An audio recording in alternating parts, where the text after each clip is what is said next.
Hello guys, welcome to BPSC online academy. कैसे हैं आप लोग? चलिए हम लोग आज का सेशन शुरू करते हैं। जो हमारे पॉलिटी का जो सीरीज़ चल रही थी एनसीईआरटी सार संग्रह का, उसी का नेक्स्ट पार्ट है। आज हम पढ़ने वाले हैं high court and emergency provision. ठीक है, चलिए हाई कोर्ट के बारे में पढ़ते हैं हम लोग। पहला हम लोग देखेंगे अंडमान एंड निकोबार द्वीप समूह किस उच्च न्यायालय के क्षेत्राधिकार के अंतर्गत आता है। देखिए इंडिया में पहले तो हम बात करें कितने टोटल हाई कोर्ट है। ठीक है, इंडिया में कितने हाई कोर्ट है? टोटल 25 हाई कोर्ट है। और सबसे लेटेस्ट जो है वो आंध्र प्रदेश का हाई कोर्ट है। ठीक है, सबसे लेटेस्ट जो 25th जो है वो आंध्र प्रदेश का है। और ये ऐसा ज़रूरी नहीं है कि एक स्टेट का हाई कोर्ट एक ही होना चाहिए। मतलब दो स्टेट का जो है वो एक कंबाइंड हाई कोर्ट हो सकता है। जैसे कि अंडमान निकोबार जो नियर पड़ेगा वही हाई कोर्ट होता है। ठीक है, अंडमान निकोबार से नियर कौन सा पड़ता है? कोलकाता। ठीक है, कोलकाता पड़ता है, ये ध्यान में रखें। अंडमान निकोबार का इसमें कन्फ्यूज़न हो सकता है कि इसका जो हाई कोर्ट है वो कहाँ पे है। आपको कोलकाता हाई कोर्ट याद रखना है। ठीक है, और सबसे पुराना जो है हाई कोर्ट वो भी कलकत्ता था, 1862 में बना था और सबसे पहला हाई कोर्ट यही था। ठीक है, और पटना की बात करें तो पटना का हाई कोर्ट कब बना था? 1916 में। क्योंकि हम लोग बिहार की परीक्षा दे रहे हैं तो हमें बिहार का भी पता होना चाहिए, 1916 में। और सबसे पुराना क्या है आपका? ये कलकत्ता हाई कोर्ट 1862। ठीक है, चलिए कलकत्ता, मुंबई, मद्रासी तीनों का जो है वो कलकत्ता, मुंबई, बॉम्बे एंड मद्रास तीनों का बना था 1862 में। ठीक है, चलिए आगे बढ़ते हैं हम लोग। अच्छा, नेक्स्ट क्वेश्चन देखते हैं। उच्च न्यायालय के न्यायाधीशों के वेतन और भत्ते किस निधि से दिए जाते हैं? ये राज्य की संचित निधि से। ये मैंने लास्ट वीडियो में भी आपको बताया था, India consolidated fund of India और स्टेट दोनों में कन्फ्यूज़न नहीं होनी चाहिए। ठीक है, अगर राज्य की बात जहाँ होती है तो वहाँ स्टेट से ही दिया जाएगा, और जहाँ सेंट्रल की बात होगी वहाँ इंडिया कंसोलिडेटेड ऑफ इंडिया और स्टेट। इसमें कन्फ्यूज़न बिल्कुल भी नहीं रखनी है आप लोगों को। ठीक है, ध्यान से क्वेश्चन को पढ़ना है, उसके बाद ही आंसर भी टिक करना है। चलिए, उच्चतम न्यायालय के निर्णय से पूर्व किस उच्च न्यायालय, यानी मैं हिंदी में इंग्लिश में बोल देती हूँ, supreme court and high court. ठीक है, उच्चतम न्यायालय मतलब सुप्रीम कोर्ट, उच्च न्यायालय मतलब हाई कोर्ट।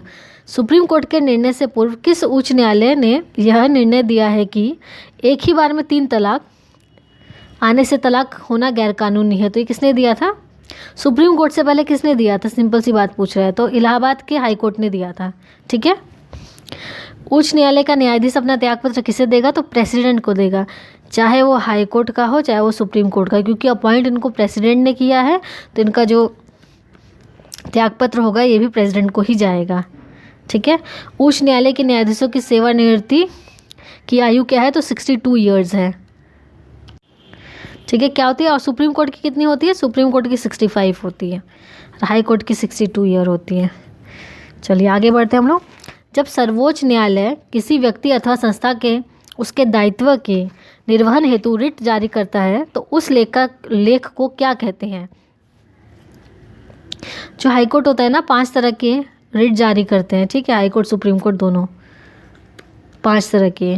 तो अगर हम इसकी बात करें, किसी व्यक्ति या संस्था को उसके काम, जो उसका काम है वो करने के लिए अगर जब वो कहता है तो कौन सा रिट होता है? मैंडेमस और परमादेश। ठीक है, परमादेश और मैंडेमस, हिंदी में परमादेश, इंग्लिश में मैंडेमस। ये जो ना कीवर्ड से आप लोग याद है, क्योंकि 5 रिट्स है ना तो बहुत कन्फ्यूज़न हो जाती है रिट्स में।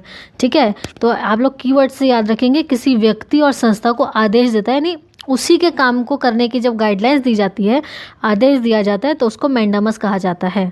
ठीक है, बस इतना ध्यान रखना है। परमादेश, आदेश यानी परमादेश, बस थोड़ा ट्रिकी करके आप लोग याद करिए, इसमें बहुत कन्फ्यूज़न होता है इसीलिए। चलिए मैंने आपको बता ही दिया भारत में उच्च न्यायालयों की कुल संख्या कितनी है? तो 25 है। जो लेटेस्ट था वो आपका आंध्र प्रदेश था। ठीक है, आंध्र प्रदेश लेटेस्ट वन। आगे देखते हैं हम लोग। राज्य के उच्च न्यायालय के मुख्य क्षेत्र अधिकार के अंतर्गत कौन सा अधिकार नहीं आता है? देखिए, परमादेश संबंधी, यानी जो परमादेश नहीं दे सकती है उच्च न्यायालय, नहीं दे सकती है। कौन देगा? सिर्फ सुप्रीम कोर्ट देगा। ठीक है, इस बात का ध्यान में रखना है। ये कैसे भी पूछेगा, आपको ये ध्यान रखना है कि मैंडेमस यानी परमादेश जो है वो उच्च न्यायालय नहीं दे सकती है। बस भारत के संविधान के अनुसार जिला न्यायाधीश यानी डिस्ट्रिक्ट जज के अंतर्गत कौन सम्मिलित नहीं है? डिस्ट्रिक्ट जज के अंदर कौन नहीं है, तो ट्रिब्यूनल जजेस होते हैं, ये नहीं आते हैं, बस इतना ध्यान में रखना है।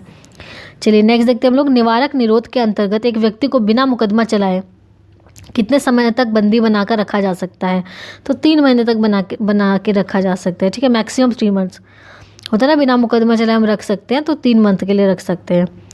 देखिए क्वेश्चन है, इलाहाबाद उच्च न्यायालय का गठन कब हुआ था, तो 1866 में हुआ था, ठीक है। चलिए आगे बढ़ते हैं। न्यायालय में कार्यवाही लंबित होने की दशा में लागू की जाती है प्रतिषेध, प्रोहिबिशन।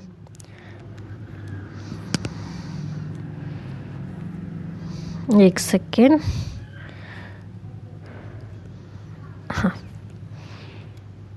इसमें क्या कहा जा रहा है, न्यायालय में कार्यवाही लंबित होने की दशा में लागू की जाती है प्रतिषेध। इसको बस आपको समझ लेना है, लंबित, कुछ भी आप कीवर्ड्स को याद कर लीजिए और उससे बनाइए, ठीक है।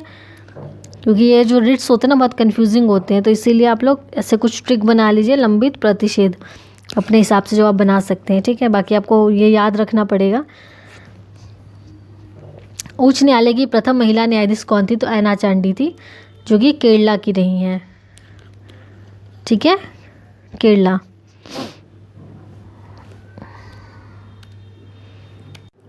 ठीक है, केरला की रही हैं, केरला हाई कोर्ट की जज रही हैं। चलिए आगे देखते हैं। उच्च न्यायालय की प्रथम महिला मुख्याधीश कौन रही हैं, लीला सेठ। एक सेकेंड, इसमें कुछ कंफ्यूज, ये जो है ना आपका न्यायाधीश, मैं इंग्लिश में लिख देती हूँ, जज होगा, और मुख्य न्यायाधीश मतलब चीफ जस्टिस।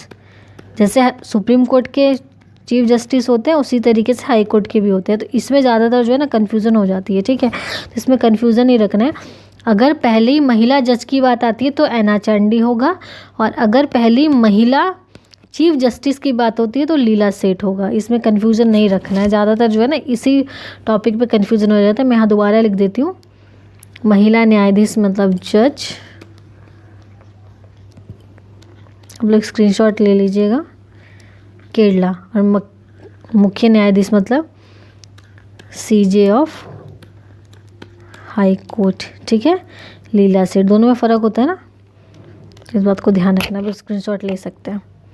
चलिए आगे देखते हैं हम लोग। अब हम देखेंगे इमरजेंसी प्रोविज़न।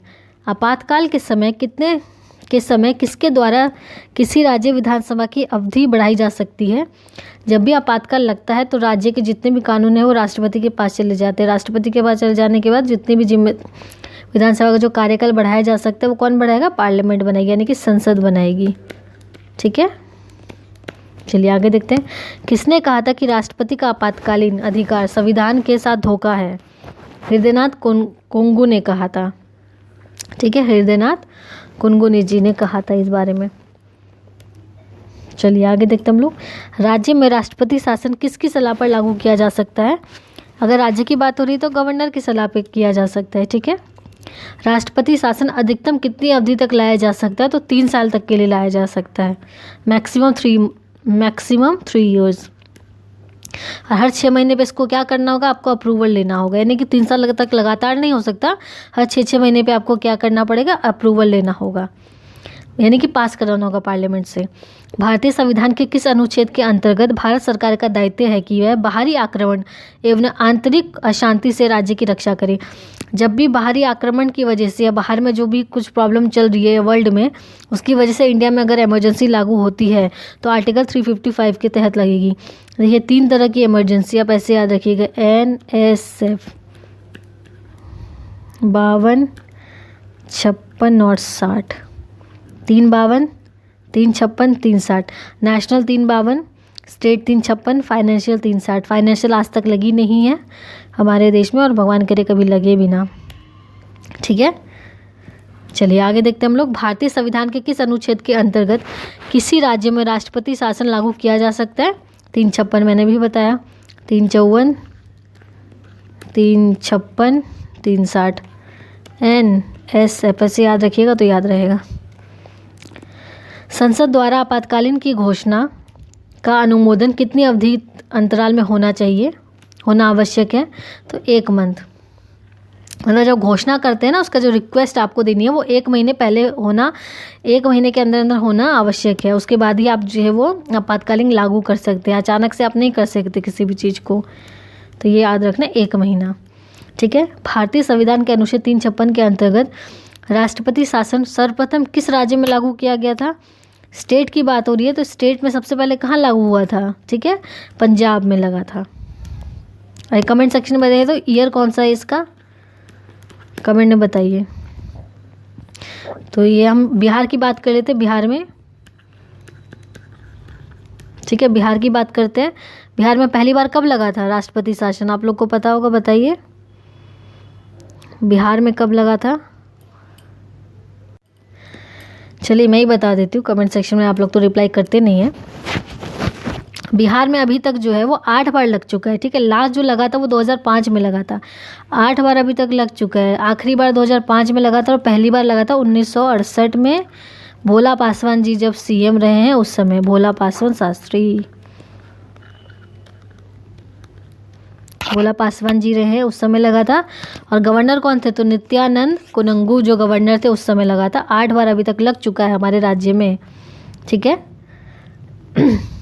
बस इतना याद रखना है आप लोग को, कितनी बार लगा है और किसके समय में लगा है। बस पहली बार और लास्ट कितना लगा था और कितनी बार लगा है, इतना ही ध्यान में रखना है। तो ये सारी चीज़ें मुझे लगता है कि इमरजेंसी से रिलेटेड, हाईकोर्ट से रिलेटेड सारी बातें हमने बता दी है। जो कुछ लगे नहीं बताई गई है तो आप लोग कमेंट सेक्शन में बता सकते हैं, उसको नेक्स्ट वीडियो में कवर कर दिया जाएगा। और प्लीज़ आप लोग कमेंट कीजिए ताकि हम लोग को भी पता लगे, आप लोग जो देख रहे हैं वो आप लोग को समझ में आ रहा है, आप लोग के लिए वो हेल्पफुल है या नहीं। कुछ सेशन में इम्प्रूवमेंट चाहिए तो उसके लिए भी आप लोग सजेशन दीजिए। ये जो चैनल है वो आप लोग के लिए ही बनाया गया है ताकि जो आप लोग का 68 बीपीएससी वो अच्छे से हो जाए और सारे बच्चे जो चैनल में देख रहे हैं वो सभी के सभी जो 68 पीटी को क्रैक कर सके। तो जो भी आप लोग को इश्यू होता है वो आप लोग सिर्फ टाइम पास के लिए बिल्कुल भी ना देखें, सीरियसली पढ़ रहे हैं तो ज़रूर इस वीडियो को देखें। और जो आप लोगों को सजेशन देने हैं तो कमेंट बॉक्स में ज़रूर बताइए, ठीक है। नेक्स्ट वो जो है हम लोग हिस्ट्री का वीडियो लेकर आएंगे, एनसीईआरटी वाला, 5-6 दिन में ये ख़त्म हो जाएगा। उसके बाद जो है हम लोग हिस्ट्री शुरू करेंगे, ठीक है। क्योंकि 12 फरवरी को according to BPSC calendar exam आपका फिक्स हो रखा है, तो हम लोग उससे पहले कोशिश करेंगे सारा कुछ ख़त्म कर दे। बाकी आप लोग रिवीजन करते रहिए, हमारे टेलीग्राम चैनल है उससे जुड़ जाइए ताकि जो भी एमसीक्यू है हम लोग उसको प्रैक्टिस कर सके, ठीक है। उसमें हम लोग एमसीक्यू डालते हैं डेली, कुछ 5-7 एमसीक्यू डालते हैं तो आप लोग उससे जो है वो रिवीजन कर सकते हैं। तो चलिए मिलते हैं नेक्स्ट वीडियो में। Thank you for watching BPSC online academy.